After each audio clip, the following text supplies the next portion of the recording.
Tentang yang aliran-aliran pemikiran yang mempengaruhi terbentuknya sosiologi hukum. Indonesia ini kayak masyarakatnya bodo amat sama hukum, akhirnya masyarakat Indonesia tuh gak bisa ditertibkan lagi oleh hukum gitu loh Pak.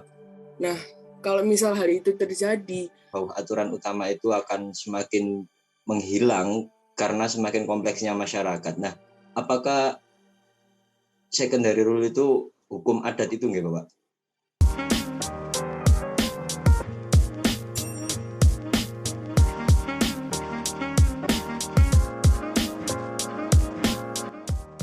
Sekarang teman-teman silahkan kalau misalkan ada yang perlu ditanyakan, didiskusikan untuk menyampaikannya.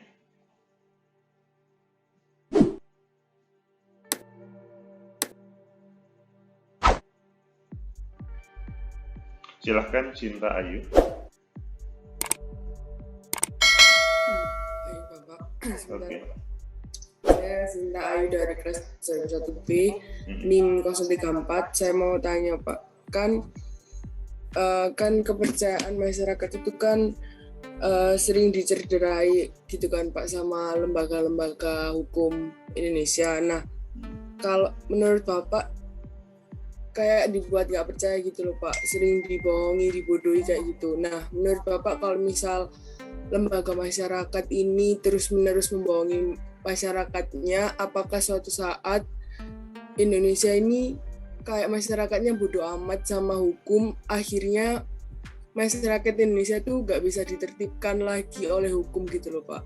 Nah, kalau misal hal itu terjadi, bagaimana cara agar masyarakatnya itu kembali percaya dengan lembaga hukum gitu Pak?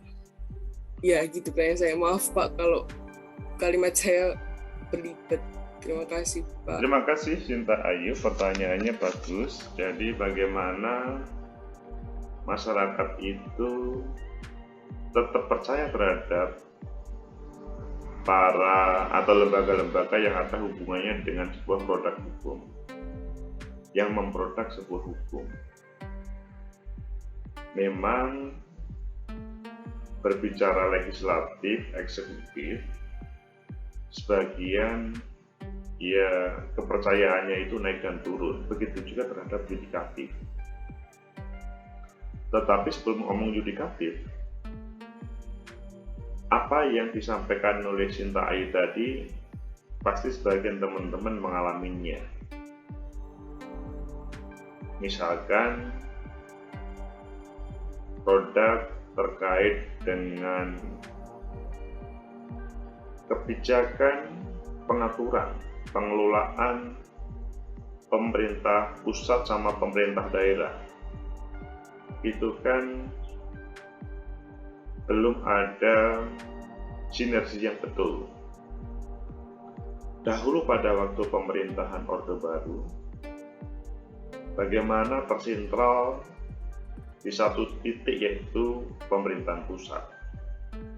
Waktu reformasi berubah menjadi hadir desentralisasi. Maksudnya otonomi daerah kuat di pemerintah provinsi dan kabupaten. Pada awalnya kuatnya di pemerintah kabupaten kota. Dalam perkembangannya disetting untuk memerintah provinsi, sehingga peran bupati wali kota berkurang. Dalam perkembangannya lagi, berbagai produk terkait dengan regulasi kita, undang-undang kita diarahkan untuk bagaimana tersentralisasi lagi sebagaimana Orde Baru. Ini kan mungkin Cinta Ayu dan teman-teman marah, ini apa-apaan sih? Kok berubah-ubah pesan dari atau semangat reformasi kok ditinggalkan?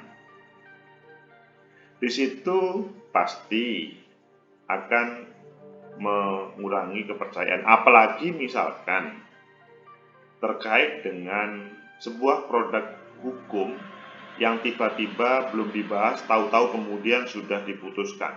Masih ingat pada waktu awal-awal COVID, yaitu bagaimana Undang-Undang Cipta Kerja itu yang menuai protes luar biasa. Apapun yang disampaikan oleh masyarakat seakan-akan tidak didengar, meskipun demonstrasi dalam suasana pandemi COVID tidak didengar.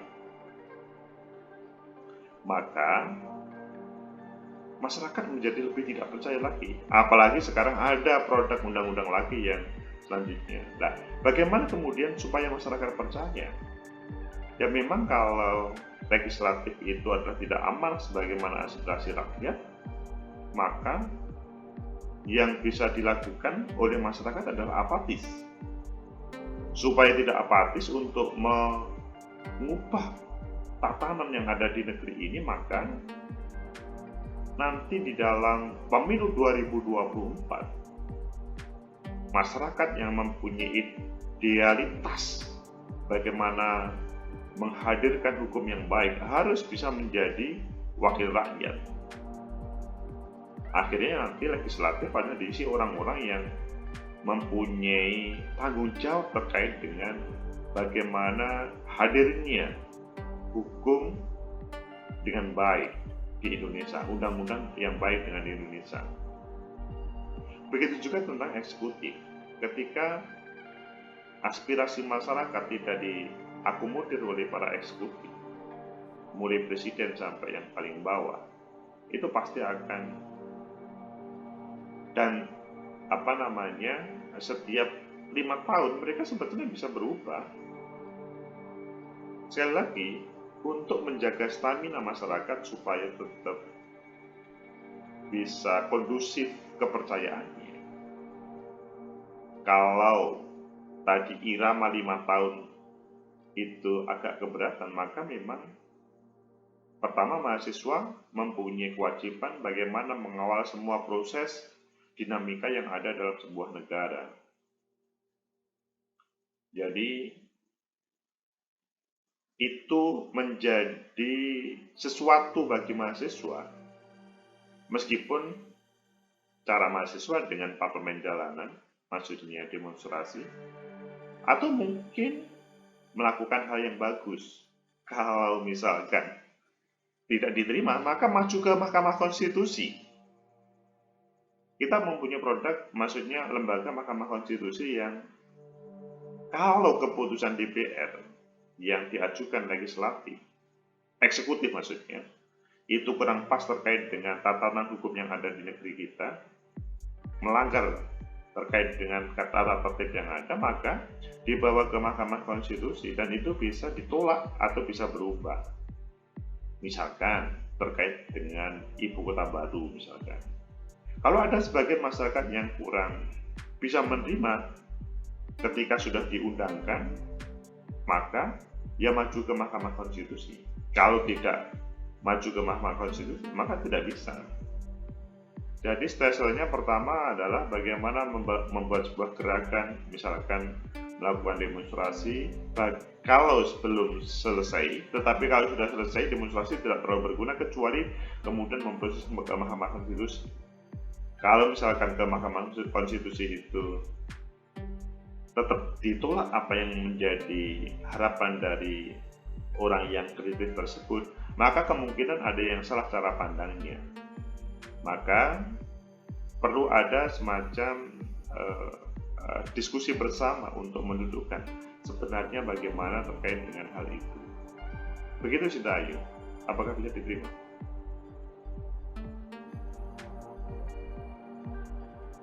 Sinta Ayu? Baik Bapak, bisa dipahami. Terima kasih Pak. Terima kasih Sinta Ayu.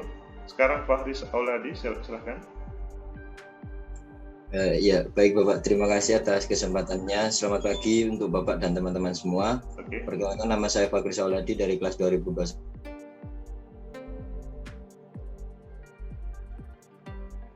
Oke, Fahri, silakan. Nah, apakah peraturan sekunder itu seperti hukum adat begitu Bapak? Soalnya kan jika dilihat kan hukum adat juga lebih dekat dengan masyarakat. Nah, katanya tadi kan masyarakat itu penting untuk membentuk secondary rule untuk untuk menghadapi dari adanya permasalahan bahwa aturan utama itu akan semakin menghilang karena semakin kompleksnya masyarakat. Nah, apakah secondary rule itu hukum adat itu nggak, Bapak? Terima kasih. Pak Haris dan teman-teman, ayo kita coba pahami bahwa terkait dengan rule yang ada dalam sebuah negara, maka teman-teman bisa memahami bahwa ada aturan-aturan yang tertulis, ada aturan-aturan yang tidak tertulis. Hukum adat salah satu adalah aturan yang tidak tertulis. Kalau di Inggris malah banyak mengarah model seperti hukum adat begitu. Dan itu mempunyai kedudukannya sama. Tetapi yang dimaksud secondary rules di situ adalah berbagai regulasi yang sifatnya adalah support atau penjelas. Misalkan ada undang-undang terkait dengan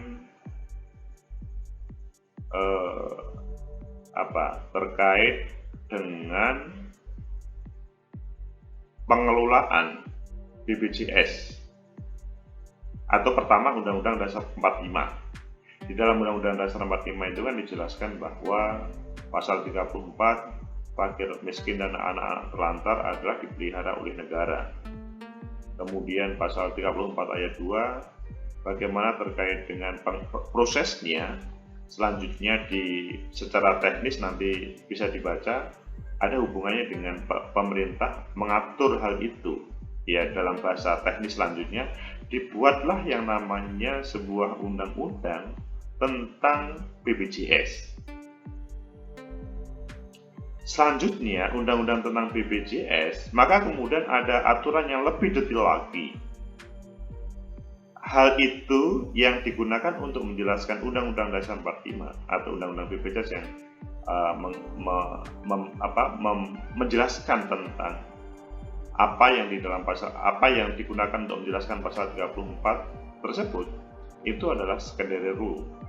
Atau mungkin bahkan yang merupakan misalkan Inpres nomor 1 tahun 2020 misalkan tentang bagaimana pengelolaan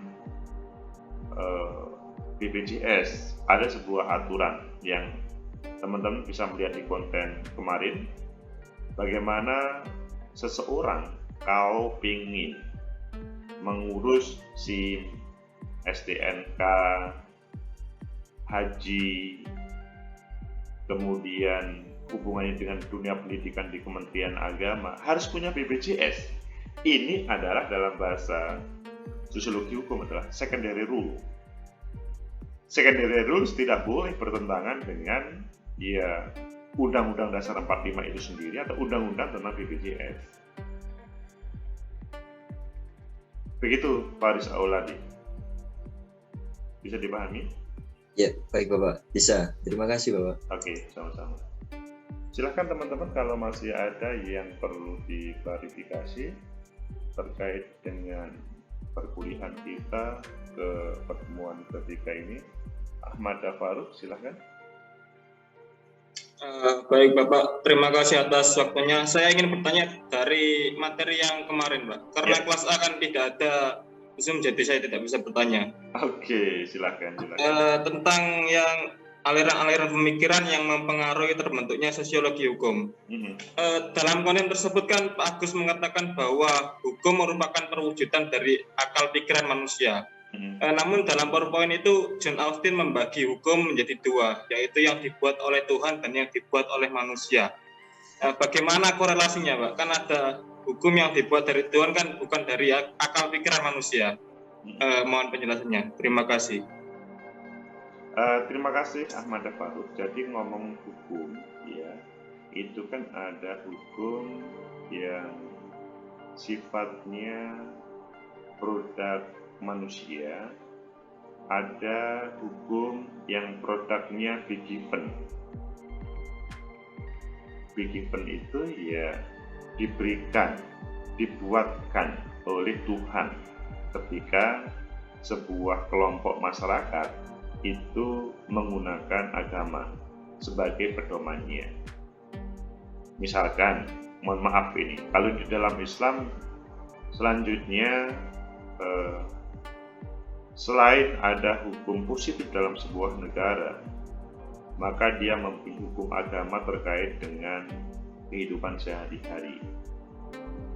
Ya, adapun itu perbedaan yang pertama. Kemudian yang kedua terkait dengan yang sebetulnya malah pertanyaan pertama. Berbicara hukum positif, yaitu semua produk manusia. Hukum positif berangkat dari akal sehat manusia, bukan hal yang menyimpang dari standar rasionalitas dari sebuah kelompok masyarakat. Misalkan, di dalam hukum positif terkait dengan tanda lalu lintas, kalau di traffic light itu kan ada tanda dahulu, kalau ingin belok kiri itu tanpa harus ada tanda, itu boleh. Kalau lurus ke kanan merah, tetapi kalau kiri dahulu itu boleh. Tetapi sekarang selama tidak ada tulisan yang tertulis, maka dia akan ditilang oleh polisi karena dia melanggar. Terkait dengan itu kan terjadi perubahan. Orang yang hidup 10 tahun yang lalu, kemudian sekarang dia tidak memahami perubahan regulasi terkait dengan transportasi, maka dia akan banyak pelanggarannya. Tahu-tahu kemudian disemprit polisi dan digelar. Kalau yang lebih jelas lagi, mengapa sih Ahmada Faruk pada siang hari itu ada perintah untuk menyalakan lampu sepeda motor? Secara akal sehat atau standar manusia, wong siang itu ada matahari, kok diperintahkan untuk menyalakan lampu? Mungkin Ahmada Faruk atau teman-teman yang ada di sini, yaitu kan perintah undang-undang. Lah sekarang ada apa rasionalitasnya? Rasionalisasinya, wong siang hari kok diperintahkan untuk menyalakan lampu, kalau tidak maka dia akan ditilang oleh polisi atau penegak hukum. Selanjutnya dicari apa yang menjadi reasoning pada waktu proses teman-teman legislatif yang sebelumnya diusulkan oleh eksekutif memprotek sebuah hukum tersebut. Penjelasannya salah satunya adalah karena sering terjadi kecelakaan ketika tidak dinyalakan lampu, seakan-akan orang-orang itu tidak paham bahwa kendaraan atau sepeda motor tersebut tidak berjalan atau tidak berproses. Dan hal itu sebetulnya kalau misalkan Ahmada Faruk kurang bisa terima, nggak bisa terima, maka bisa ke Mahkamah Konstitusi untuk bisa judicial review. Dibuktikan di Mahkamah Konstitusi apakah hal tersebut masuk akal atau tidak. Kalau tidak masuk akal, maka kemungkinan di Mahkamah Konstitusi pengajuan atau pengaduan Ahmada Faruk untuk mengubah pasal terkait dengan lampu pada siang hari akan diterima. Tetapi selama Ahmada Faruk kemudian tidak bisa memberikan penjelasan, hanya pokoknya siang itu lampu itu kalah dengan matahari ciptaan Tuhan, wah itu tidak bisa masuk akal. Akhirnya kemudian Mahkamah Konstitusi akan menolaknya. Apakah bisa diterima Ahmada Faruk?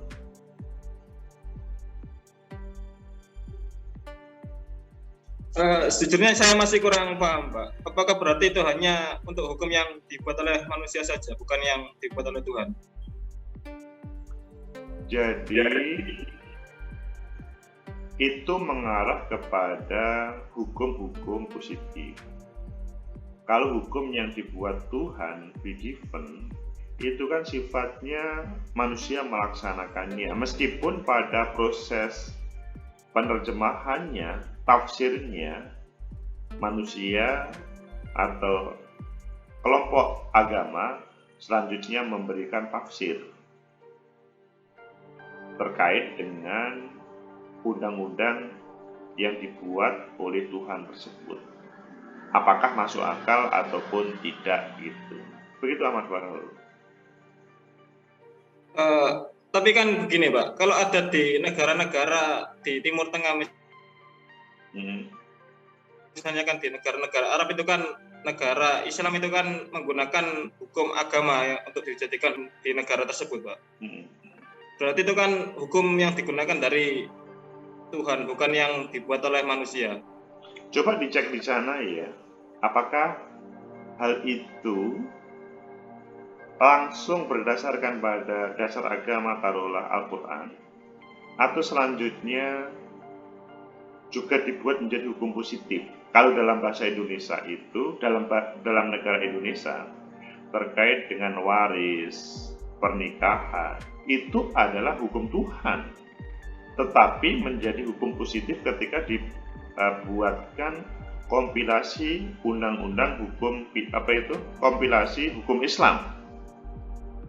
Jadi apa yang tertera di dalam Al-Quran selanjutnya menjadi hukum positif karena diundangkan oleh manusia atau masyarakat Muslim Indonesia. Yang terjadi di Timur Tengah mungkin nanti Ahmad Farul bisa membandingkan dengan yang terjadi di Indonesia.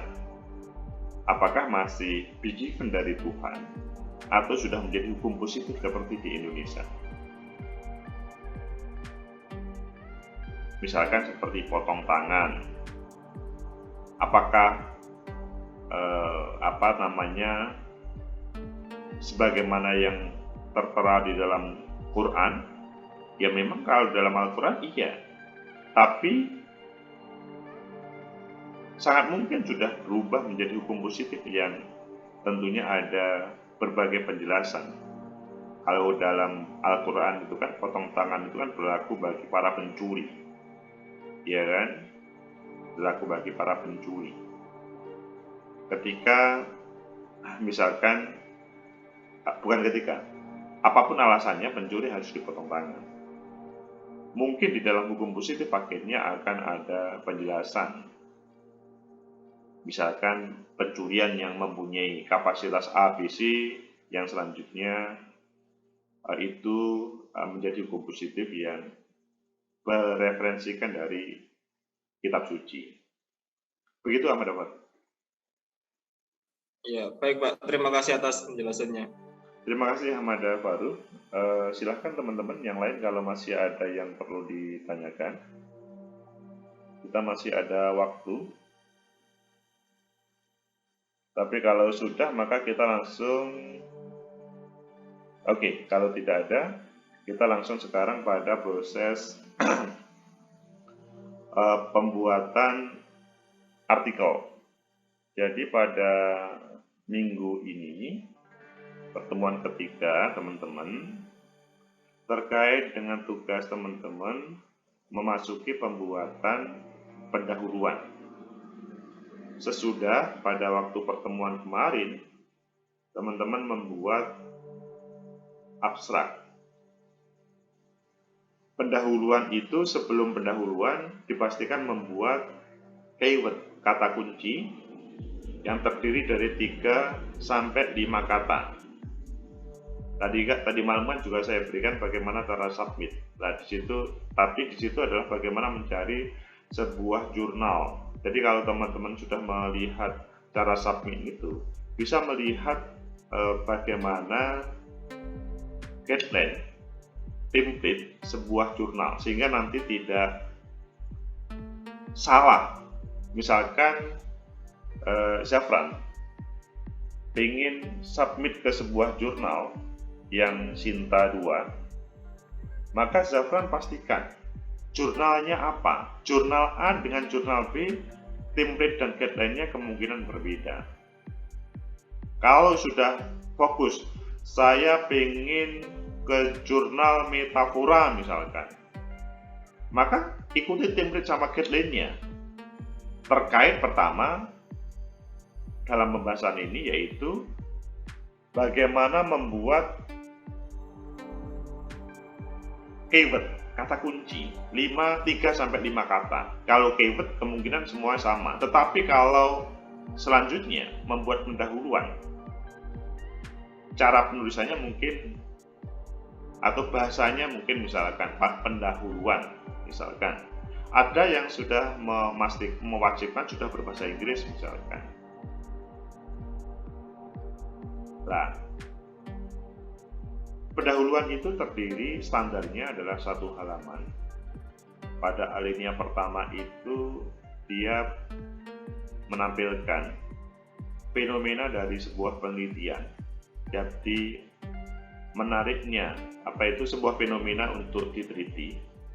Pada alinea selanjutnya adalah menampilkan 10 penelitian terdahulu yang diperdebatkan.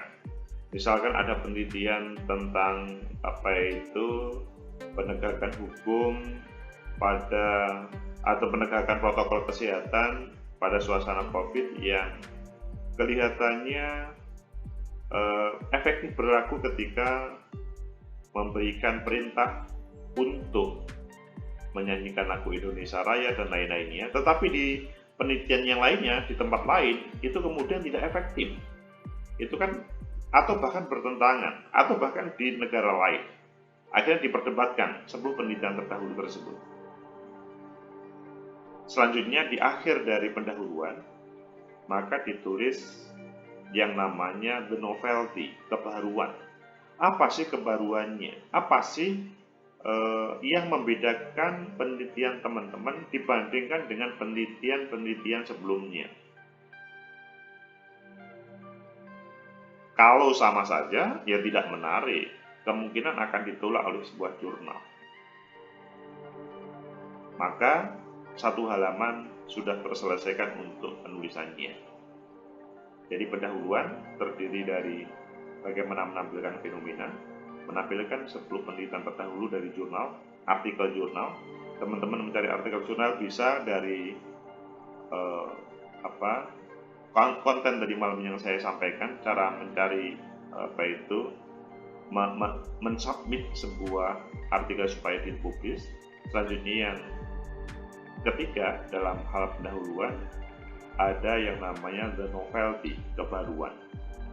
Insya Allah kalau 3 komponen itu diisi dengan baik, paper teman-teman akan diterima, dipublish menjadi sebuah artikel jurnal.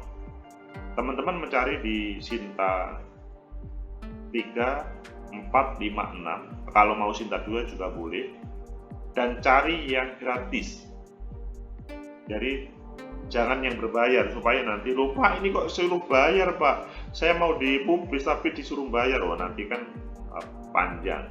Lebih baik cari yang free, yang gratis. Banyak yang jurnal yang gratis, meskipun sudah Sinta sampai Sinta 2 pun masih banyak, apalagi Sinta 3, 4, 5, 6. Silakan teman-teman terkait dengan proses penulisan untuk bertanya kalau misalkan ada yang perlu dipertanyakan.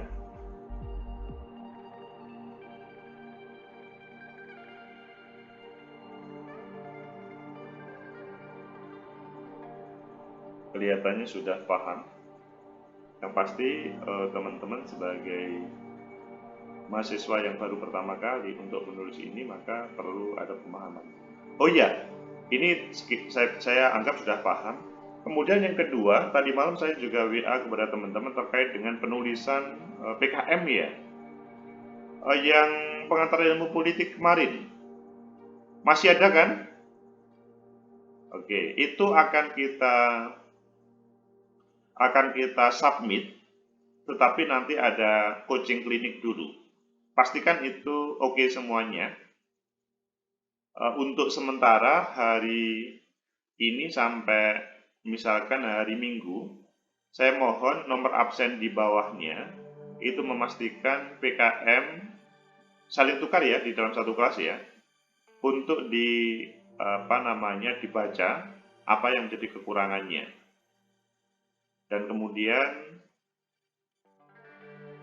kalau oke, maka nanti minggu depan kita akan coaching klinik terkait dengan hal itu.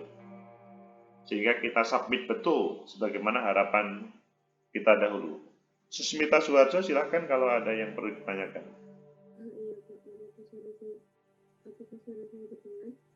Susmita? Suaranya belum? Apakah suara saya sudah terdengar? Oke, Susmita. Pak, mohon maaf, kan yang plagiarisme itu kan udah dicek. Lalu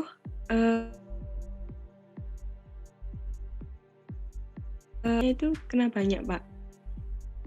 Itu emangnya lampirannya juga dikatakan plagiarisme apa gimana? Terima kasih.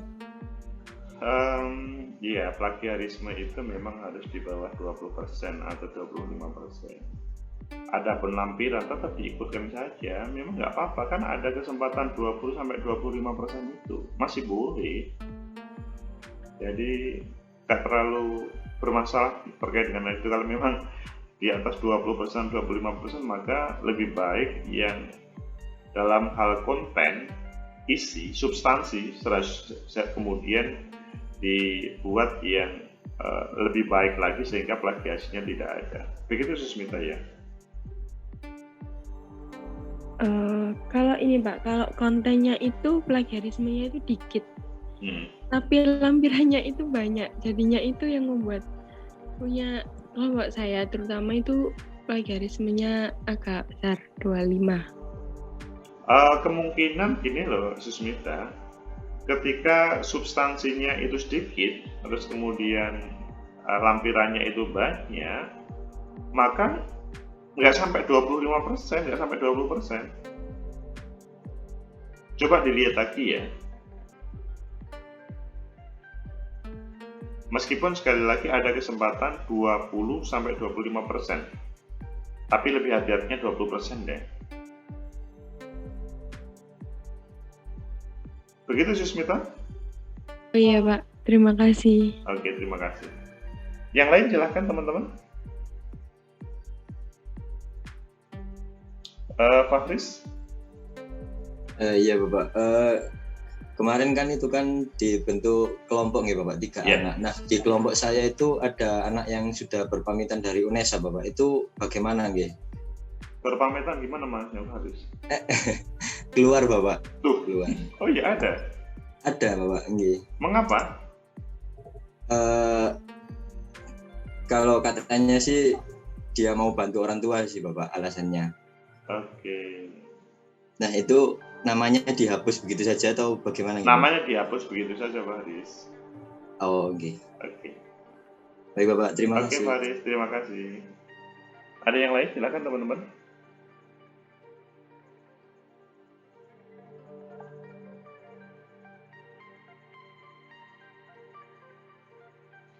Kalau gitu untuk ini maka minta tolong dibuatkan satu grup ya. Dibuat grup mungkin untuk koordinasi tentang PKM ataupun yang lainnya ya, 3 kelas ini ya, supaya lebih mudah. Minta tolong. Oke, saya pikir kita sudah bisa menyelesaikan jam 8 kurang 1 menit. Sudah lebih, seharusnya cukup 30 menit. Mohon maaf terlalu panjang karena tadi sudah melihat konten. Tapi ya karena memang kita tidak bisa menolak apa yang menjadi pertanyaan teman-teman semuanya. Semoga bermanfaat, segera dilanjutkan terkait dengan proses penulisannya. Dan nanti malam minggu sebagaimana biasa, Sabtu jam 23.00 pendahuluan sudah selesai. Begitu juga terkait dengan yang PKM, yang pengantar ilmu politik kemarin, kemudian dimaksimalkan. Semoga ada manfaat. Assalamualaikum warahmatullahi wabarakatuh. Waalaikumsalam warahmatullahi wabarakatuh. Terima kasih Bapak. Terima kasih Bapak. Terima kasih Bapak. Oke. Terima kasih Bapak. Terima kasih Pak.